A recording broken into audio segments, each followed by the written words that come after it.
रूहें अक्सर हमसे कुछ कहना चाहती है। हर आत्मा हमें नुकसान नहीं पहुंचाना चाहती, वो हमें कुछ बताना चाहती है। ये मैं नहीं कहता, ये कहते थे गौरव तिवारी जी। तो आज हम बात करने जा रहे हैं गौरव तिवारी जी की कुछ पैरानॉर्मल इन्वेस्टिगेशंस की। और ये इन्वेस्टिगेशंस कुछ फिक्टिशियस कहानियां नहीं, ये उनकी बुक गौरव तिवारी गोस्ट हंटर पर बेस्ड बातें हैं। तो बात है सितंबर 2014 की, जब एक रियल एस्टेट बिजनेसमैन जिनका नाम था सुमित कक्कड़, उनकी कुछ प्रॉपर्टीज थी जो वो रेंट पर दिया करते थे। उनमें से एक प्रॉपर्टी थी उनकी जो उन्होंने कुछ कंपनीज को रेंट पर दे रखी थी। उसमें कुछ पैरानॉर्मल एक्टिविटीज होने लगी। जैसे एक दिन की बात थी, देर रात जब बैंक का वो एम्प्लॉय अपने घर जाने के लिए निकला, तो जैसे वो पार्किंग में पहुंचा तो उसे किसी बच्चे के हंसने की आवाज आई। उसने इधर उधर देखा पर वहां पर उसे कोई भी दिखाई नहीं दिया। इस बात से वो काफी डर गया था। अगले दिन उसने अपने सीनियर ऑफिसर को भी ये बात बताई और कहीं ना कहीं ये बात सुमित कक्कड़ तक भी पहुंची। लेकिन शुरू में सुमित ने इस बात को नजरअंदाज कर दिया।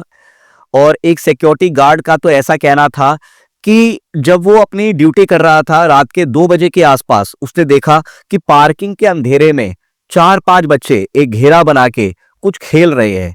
जैसे ही उसने टॉर्च मारी तो एक साथ वो सारे बच्चे उसकी तरफ देखने लगे। डर के मारे वो टॉर्च उसके हाथ से गिर गई और दोबारा उसने जब वहां पे टॉर्च मारी तो वहां पर कोई भी नहीं था।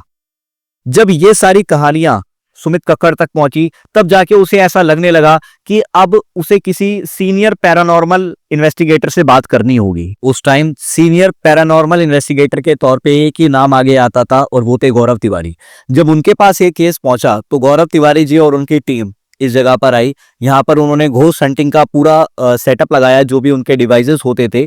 यहाँ पर उन्होंने एक डॉल का भी इस्तेमाल किया था। तो पहले गौरव जी ने बोलना शुरू किया कि यहाँ अगर कोई भी आत्मा है तो वो अपनी प्रेजेंस को शो करे। ऐसा 3-4 बार बोलने के बाद उन्हें महसूस हुआ कि यहाँ कोई तो है, यहाँ कोई है जो अपनी प्रेजेंस शो करना चाहता है।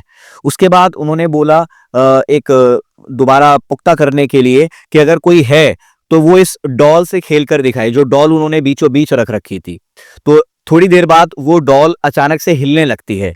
तो ये बिल्कुल क्लियर हो जाता है कि यहाँ किसी न किसी की रूह तो जरूर है।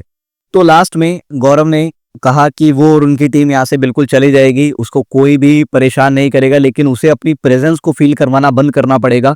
इस तरीके की और भी कई सारे पैरानॉर्मल केसेस हैं जो गौरव जी और उनकी टीम ने सॉल्व करे थे। हमने भी इसके ऊपर पार्ट 1 बनाया था।